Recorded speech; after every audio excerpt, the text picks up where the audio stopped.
subscribe to my channel.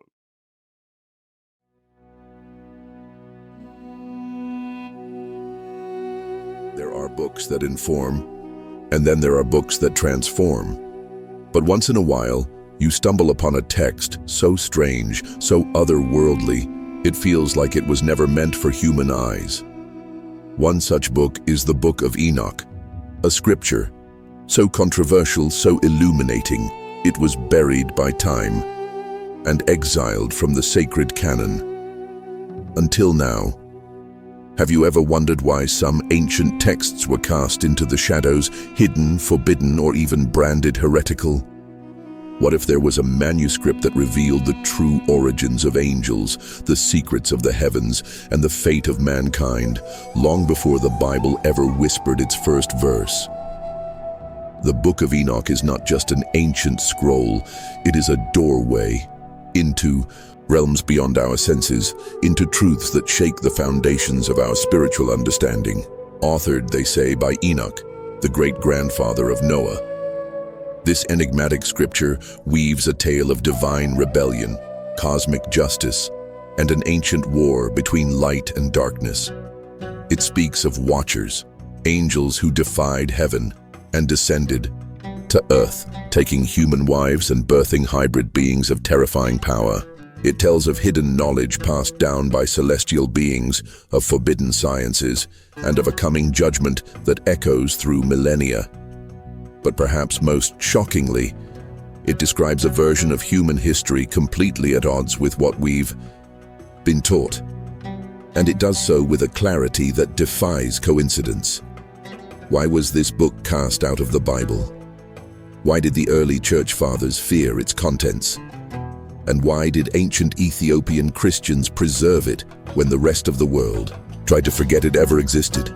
In this video, we will peel back the layers of history, mythology, and mysticism to uncover what the Book of Enoch truly is, and why it may hold the key to understanding not only our past, but the cosmic struggle that continues to unfold in unseen dimensions around us.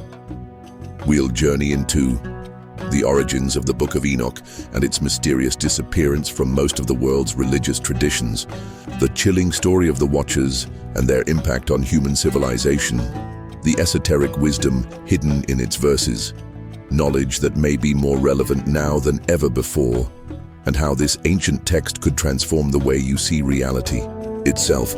This is not a story for the faint of heart. It is for seekers, those who are ready to pierce the veil and glimpse truths whispered in secret, encoded in symbols and guarded by time itself. Prepare yourself. What you're about to discover may change everything you thought you knew about angels, divine judgment, and the ancient war for the soul of humanity. Welcome to the hidden Book of Enoch. History is written by the victors, but truth survives. In whispers, in ruins, in the forbidden pages of lost books. To understand the power of the Book of Enoch, we must travel back, far beyond the scrolls of Rome or the pyramids of Giza. We must reach into the mythic past, to a time when divine beings walked among men and the boundaries between heaven and earth were thin as breath. The mysterious origins of Enoch. The man Enoch is introduced in the Hebrew Bible in the book of Genesis, but only briefly and mysteriously.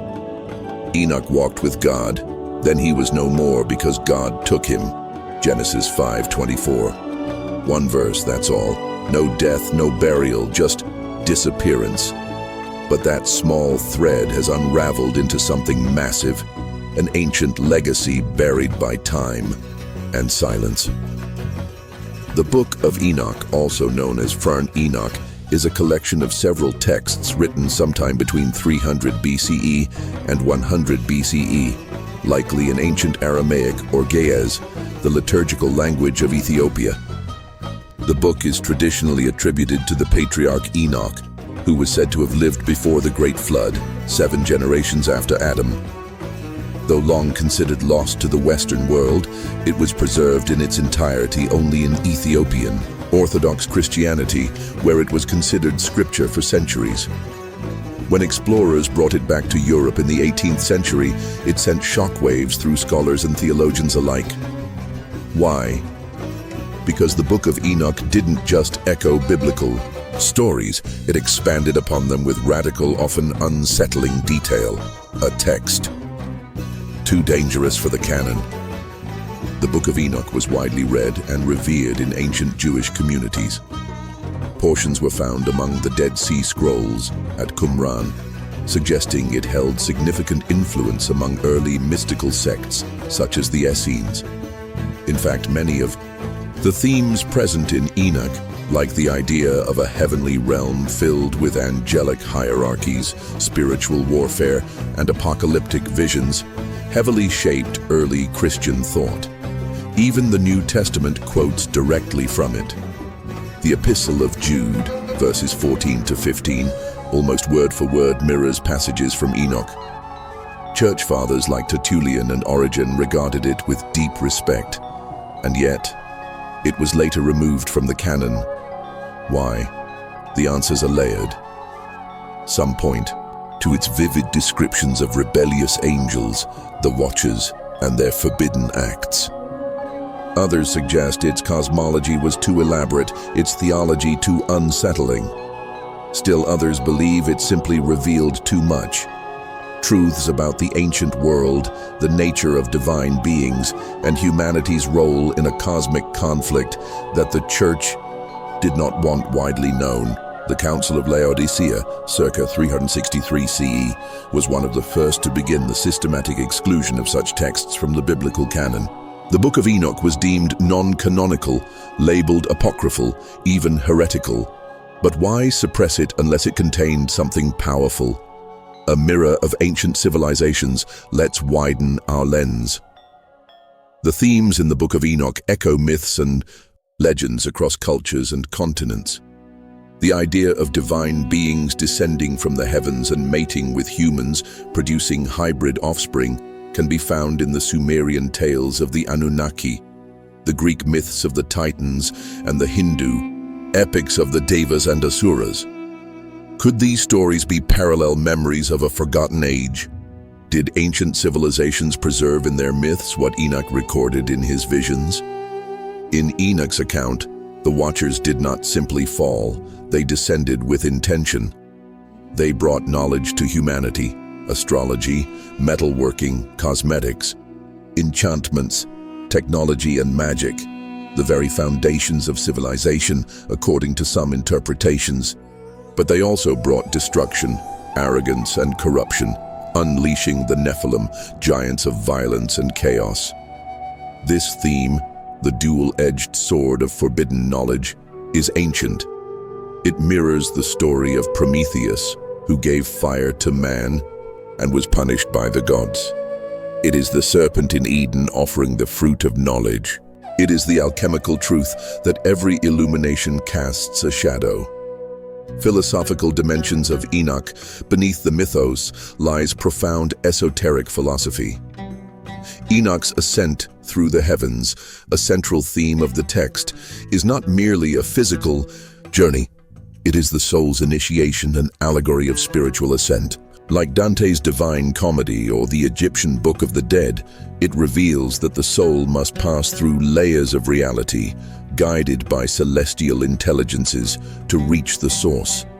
Each level of heaven represents a stage of awareness, a purification of the self, a shedding of illusion. The rebellious angels, then, are not just cosmic criminals. They symbolize the dangers of awakening power without wisdom, knowledge without humility. This is why Enoch is not just a prophet. He is an archetype of the awakened human, the mystic who dares to walk with God, to see what others fear to see. And in doing so, he becomes more than human. Why was this knowledge hidden? The suppression of the Book of Enoch wasn't arbitrary, it was strategic. Throughout history, power structures have always feared uncontrolled wisdom. Knowledge that liberates is often knowledge that destabilizes. If Enoch's writings revealed truths about the divine order, the angelic rebellion, and the potential for human transformation, then allowing it to spread unchecked could have upended the very foundations of religious orthodoxy. The church sought simplicity, uniformity, control. Enoch offered complexity, mystery, and power. In many ways, the Book of Enoch is not unlike the Gnostic Gospels, the Nag Hammadi library, or the Hermetic fragments, each one offering windows into an ancient worldview where the divine was not distant but immanent, not singular but multi-dimensional, not rigid but deeply interactive. This is why the Book of Enoch still calls to us, because it speaks not only of ancient times, but of now, of who we were, who we are, and who we could become. Not all angels serve the light. Not all wisdom frees the soul. Some knowledge is a curse wrapped in glory. The Book of Enoch begins with thunder. Its opening verses are not poetic introductions. They are proclamations, warnings, a voice crying out from antiquity, announcing judgment upon the watchers of heaven and the secrets they brought to earth. And the first tale it tells is one of divine rebellion. The descent of the watchers. In the days before the great flood, the world was not as it is now. The boundaries between realms were open. The divine could touch the mortal, and heaven's messengers walked among men. But some of these beings, called watchers, or Grigori in other traditions, broke the sacred law. They were meant to observe, to guide, but they chose instead to intervene. 200 of them descended upon Mount Hermon, swearing an unholy pact beneath the stars. Their leader, Semyaza, declared they would take human women for themselves, crossing a threshold that was never meant to be crossed. Let us all swear an oath, and all bind ourselves by mutual imprecations not to abandon this plan. On Enoch 6.4, they did not merely lust after flesh, they taught forbidden knowledge. Azazel revealed the art of weaponry, turning peaceful tribes into warring nations. Armoros taught the breaking of enchantments. Barakijal unveiled astrology, exposing the secrets of time. Penemu shared the secrets of writing and mind manipulation. These were not just skills, they were initiations into power. Power humanity had not yet earned and could not yet control. The result? Chaos. The Watchers sired Nephilim, giants, hybrids, beings of monstrous strength and insatiable appetite. The earth groaned under their weight. The cries of the oppressed rose to the heavens. And so came divine judgment. The Nephilim, children of heaven and earth. The Nephilim are perhaps the most disturbing and fascinating entities in Enoch's account. Their name is often translated as the fallen ones, or those who cause others to fall. They were giants in stature, but also in hunger, for power, blood, and dominion. They devoured all that humans could provide, livestock, crops, resources, until they turned to cannibalism. The Book of Enoch paints them as a scourge upon creation, a hybrid abomination that disrupted the sacred balance. These beings weren't simply mythic titans, they were symbols of corruption, of untempered power given form. And they may have been the reason behind the Great Flood, an act of divine cleansing meant to erase their stain from the earth. And the whole earth has been corrupted through the works that were taught by Azazel. To him ascribe all sin. On Enoch 10, it was not mankind alone that was judged, but the celestial traitors who altered the destiny of the world.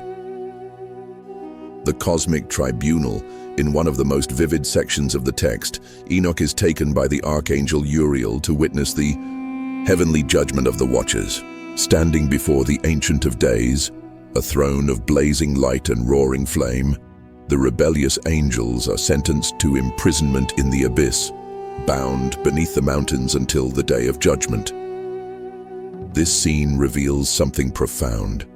Heaven, as described by Enoch, is not a static paradise but a realm of law, order, and consequence. The divine realm is not blind to rebellion.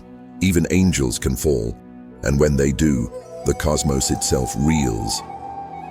Enoch, the mortal scribe, is chosen to intercede on behalf of these fallen beings, but their pleas are rejected. The rift between heaven and earth must be sealed, and Enoch becomes the messenger of that decree. The role of Enoch. The first ascended master. Why Enoch? Why was he among all men chosen to bear witness to such things? Because Enoch was more than a man. He was a bridge between the human and the divine, between the seen and the unseen. He did not merely witness visions, he traveled through realms. He walked with God, and then was transformed into something higher. Some traditions even claim that Enoch became Metatron, the scribe of heaven, the voice that records all things. A transformation from man to angelic intelligence. A pattern echoed in Kabbalistic mysticism, Hermetic teachings, and even alchemical lore. His journey reveals something timeless. The highest truths are not found in temples of stone, but in the courage to walk beyond the veil. Enoch is not just a character in a story. He is an invitation, a prototype of the awakened human. Echoes across cultures and time. What makes the Book of Enoch even more compelling is how its core themes ripple through world mythologies. In Greek lore, the Titans are overthrown by the Olympians after giving forbidden gifts to mankind. In Hindu cosmology, the Asuras rise against the Devas, disrupting the cosmic order. In Mesopotamian texts, gods descend to earth and give mankind knowledge and face divine punishment. The Watchers are not unique. They are part of a shared archetype, that of the rebel gods, the cosmic transgressors, the ones who break the heavenly law for passion, power, or pride. The message seems clear. There are costs to divine knowledge, and those who seek it must tread with reverence or face ruin. The hidden structure of the book beneath its narrative, the Book of Enoch, also serves as a map, a symbolic blueprint of the cosmos. It speaks of 7 heavens, each inhabited by different orders of angels and guardians, elemental gates where winds, stars, and the sun emerge, hinting at ancient celestial science. A sacred calendar based not on lunar time but solar, more precise, more aligned with cosmic rhythms, and a prophecy of a messianic figure who will judge the world, not unlike later descriptions of Christ or the Son of Man in Daniel. These are not just religious myths. They are encoded wisdom systems reflecting astronomy, metaphysics, and spiritual initiation. Enoch's vision is multi-layered, literal, symbolic, and prophetic, and we've only just begun. Truth is never lost. It is only hidden, waiting for the seeker brave enough to remember. We have explored the fall of the Watchers and the rise of the Nephilim. But the Book of Enoch is not merely a tale of rebellion and judgment. It is a code, a map to understanding the deeper architecture of reality, one that predates modern religions, and perhaps even civilization itself. Here we'll delve into the hidden meanings of Enoch's visions, the deeper metaphysical structure of the heavens, and the striking parallels to ancient systems of knowledge all over the world. The secrets of the 7 heavens in most mainstream religious texts. Heaven is often depicted as a singular realm, but in Enoch's account, heaven is multi-layered, composed of 7 distinct levels, each teeming with angelic beings, mysteries, and divine functions. The first heaven, a realm of clouds and celestial waters, guarded by angelic beings. The second heaven, a place of darkness where rebel angels are imprisoned, perhaps an early concept of limbo or astral purgatory. The third heaven, a paradise, containing the tree of life, echoing Eden yet existing in another realm entirely. The fourth heaven, the domain of the sun and moon, where time and seasons are regulated. The fifth heaven, inhabited by the Grigori, some still loyal, others fallen, locked in mourning over their rebellion. The sixth heaven, a higher seat of angelic authority where powers and archangels dwell. The seventh heaven, the throne of the Most High, a realm of unimaginable light, fire, and purity. The domain of the Ancient of Days. This vision is mirrored in Gnostic cosmology, Kabbalistic tree of life structures, and even Vedic descriptions of the lokas, planes of existence. It suggests that spiritual ascension is a journey of layers, each one refining consciousness, stripping away illusion, and unveiling deeper reality. The seven heavens are not just places, they are states of being, levels of awareness, frequencies of the soul. The Book of the Luminaries. Celestial mechanics and ancient astronomy. A particularly fascinating section of Enoch is called the Book of the Luminaries, a detailed breakdown of the solar calendar, stargates, and the paths of the celestial bodies. It describes the 365-day solar year, divided into 4 perfect seasons of 91 days, a more accurate and consistent system than the lunar-based calendars of its time. The existence of heavenly portals through which the sun and moon rise and set, hinting at an ancient understanding of astronomy hidden in metaphor. The watchers of the heavens who oversee the movement of stars, time, and cosmic law. Modern scholars have often dismissed these passages as primitive cosmology, but others suggest something far deeper, an encoded star map, or perhaps a spiritual astronomy, where heavenly motion mirrors inner alchemy. Consider this. Why would a text written over 2,000 years ago have such accurate solar observations, unless it was preserving knowledge from an even older source? Hidden identities and prophetic archetypes. Throughout the Book of Enoch, we encounter veiled figures and mysterious titles. The Elect One, the Son of Man, the Righteous Shepherd, the Light of the Nations. These beings are not always explicitly named, but their characteristics feel familiar. Many early Christians interpreted these prophecies as referring to Jesus Christ. And indeed, Enoch describes the Son of Man coming in clouds, judging the nations, and sitting beside the throne of glory. But it's not just Christianity that echoes here. The Elect One could just as easily refer to an archetypal messianic figure, a universal avatar who appears across cultures.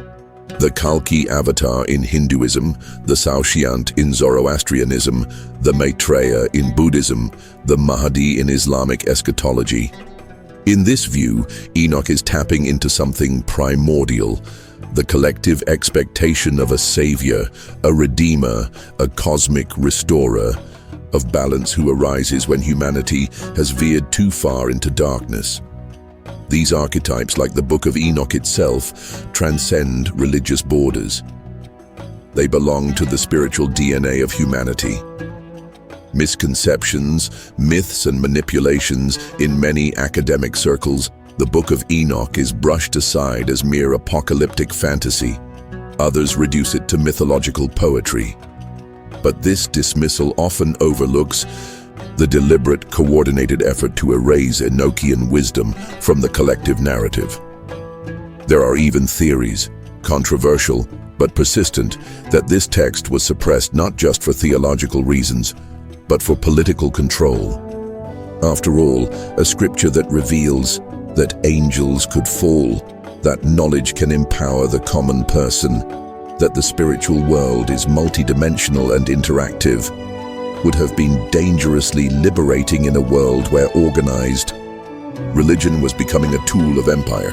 There's also the claim, increasingly explored by researchers and esoteric thinkers, that the Watchers may not have been angels at all, but rather extraterrestrial intelligences misinterpreted through ancient language. This interpretation suggests the Book of Enoch is not myth, but technology and metaphor, describing advanced beings, knowledge transfer, genetic tampering via the Nephilim, and celestial mechanics in symbolic terms. While mainstream theology rejects this, the question lingers: what did Enoch actually see? Was it a dream or disclosure? The Book of Enoch and the Human Potential. One of the most radical aspects of Enoch is not the fall of angels, but the ascent of man. The story isn't just about judgment, it's about initiation. Enoch is shown secrets not to condemn, but to understand the nature of divine order. His journey into the heavens is a roadmap for every soul brave enough to seek. He learns the names and duties of angels. He learns the movements of the stars and the unfolding of ages. He learns how justice is woven into the very fabric of reality. In essence, Enoch becomes what the Watchers were meant to be, a true watcher of the cosmos. But unlike them, he remains faithful to the divine order. He becomes a model for ascension, the ancient ideal of Homo luminous, the awakened human. This is the heart of Enochian wisdom, not just to fear divine punishment, but to align oneself with cosmic harmony. The true initiate is not the one who reads the stars, but the one who becomes one. The Book of Enoch is more than a prophetic text. It is a manual for the awakened soul. Hidden within its vivid visions and divine judgments is a guide for personal evolution. Practical steps that, when understood symbolically, unlock the sacred tools for spiritual growth, inner clarity, and mystical mastery. In this section, we'll extract the usable essence from the myth, applying the insights of Enoch to your consciousness, your body, and your life path. The path of the initiate. Enoch's transformation as a model before anything else. We must understand Enoch's journey not as fiction, but as a symbolic archetype for the spiritual seeker. He begins as a mortal man, observing, recording, asking questions. Then he is taken beyond the physical by angels through layers of heavens. He sees the mechanics of creation, the judgment of cosmic law, and the source of divine wisdom. And finally, he returns to humanity with gnosis, a sacred knowing that transforms him into a new being. This mirrors the structure of every great esoteric tradition: descent into inner darkness, facing ignorance, ego, chaos, initiation into the mysteries via meditation, ritual, or divine encounter, ascension into light, integration, purpose, service. Your first step in living Enoch's path is to see yourself as the initiate, a traveler through realms with sacred potential waiting to be activated. Daily practice. Aligning with the cosmic rhythm. One of the central insights of Enoch is the emphasis on harmony with the heavens, the stars, the seasons, the solar year. This wasn't primitive astrology. It was a recognition that when we are out of sync with nature, we are out of sync with our soul.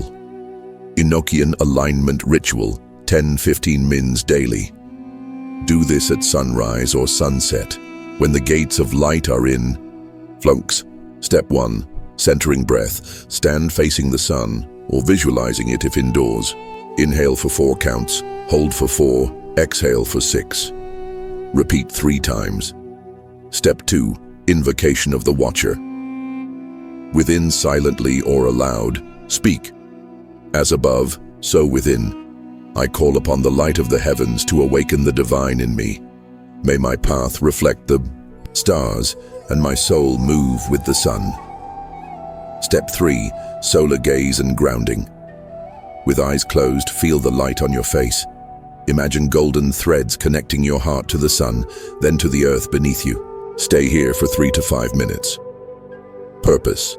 This harmonizes your internal biofield with cosmic forces, boosting clarity, intuition, and a sense of purpose throughout the day. The Enochian Watchers Within. Mastering the Inner Angels, the book of Enoch speaks of angels with specific functions. Some guard stars, others teach arts, and some fall from grace. But esoterically, these are not just external beings. They are aspects of the psyche, you have watchers within you. Some are Azazel, the shadow, your knowledge of destruction, war, chaos. Sariel, the revealer of secrets, the part of you that seeks hidden truths. Michael, the guardian of light, the part that protects your higher self. Learning to recognize and balance these inner watchers is key. Shadow integration practice, weekly.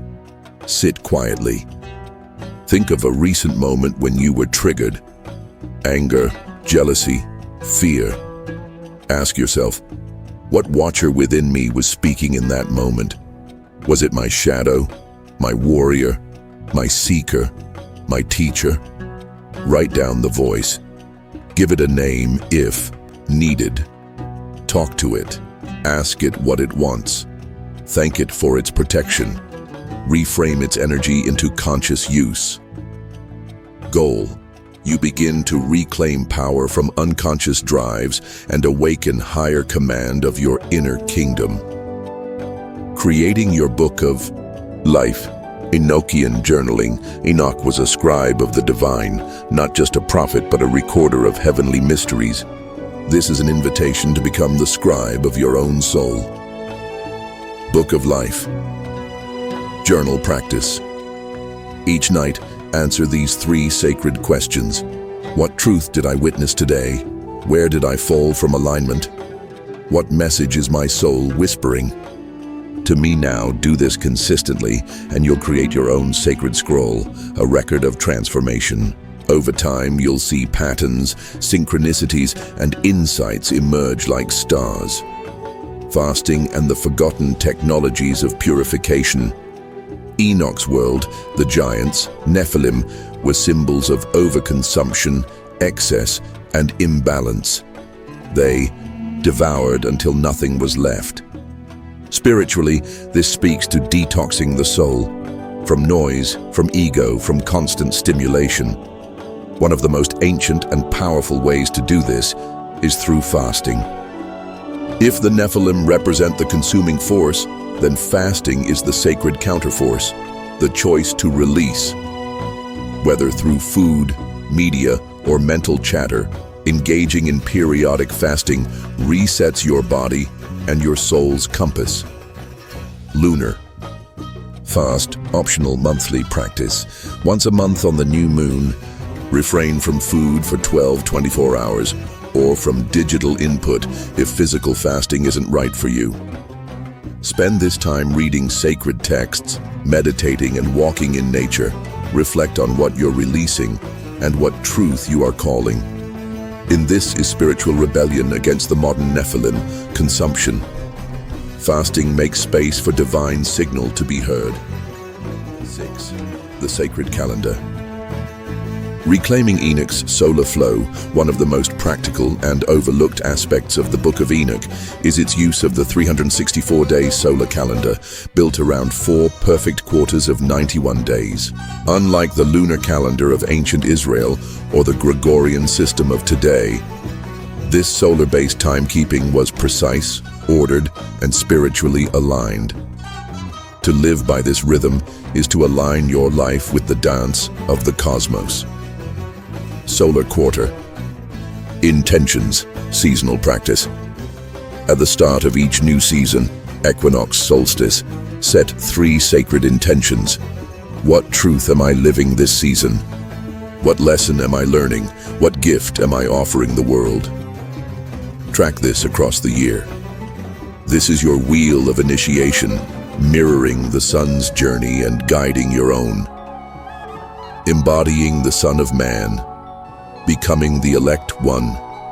Ultimately, the Book of Enoch isn't about angels or floods, it's about potential, about the awakening of the soul, the deification of man, the path of one who chooses alignment with the Most High.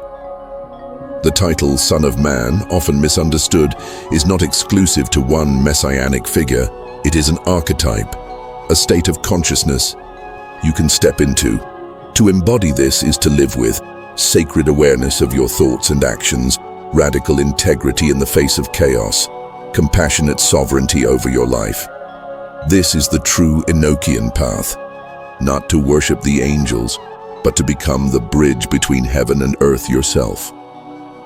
Common pitfalls and how to avoid them. As with any deep spiritual work, Enoch's wisdom requires discernment. Here are a few traps to watch for. Over-intellectualizing. The mystery, insight is nothing without practice. Don't just read, apply. Spiritual arrogance. Just because you've seen a vision or had an awakening doesn't mean the work is done. Stay humble. Enoch walked with God, not ahead of him. Fear of the shadow. Don't avoid your Nephilim. They are teachers.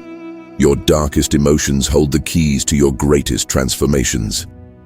And Enoch walked with God, and was no more. These words, simple and enigmatic, echo through time like a forgotten melody. What does it mean to walk with God? To vanish, not through death, but through transformation.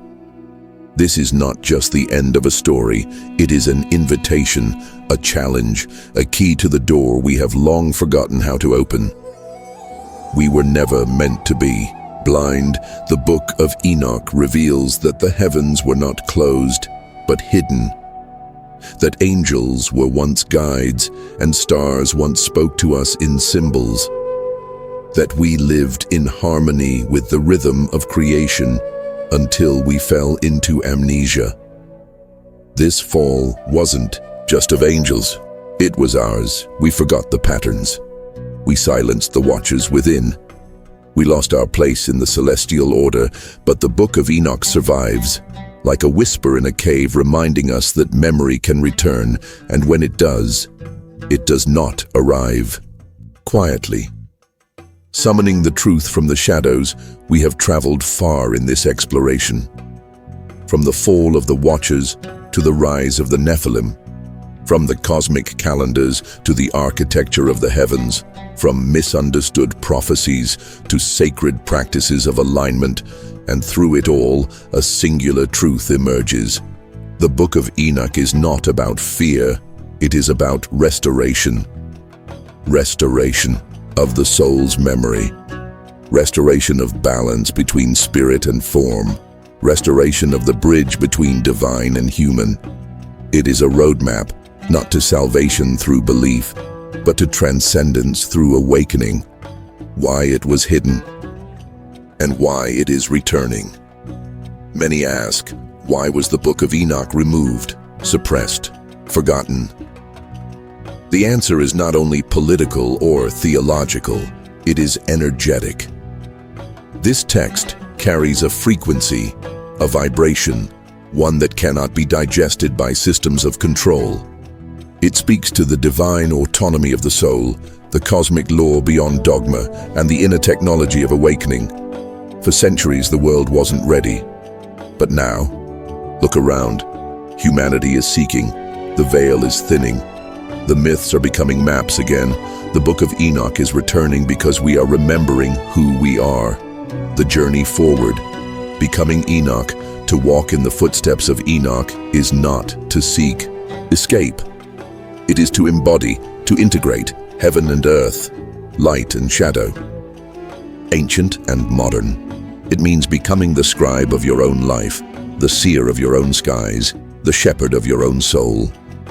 And most of all, it means daring to believe that you are more than flesh, more than memory, more than the stories you've been given. You are a fragment of the divine, a watcher reborn, a bridge across dimensions, a spark of the eternal fire.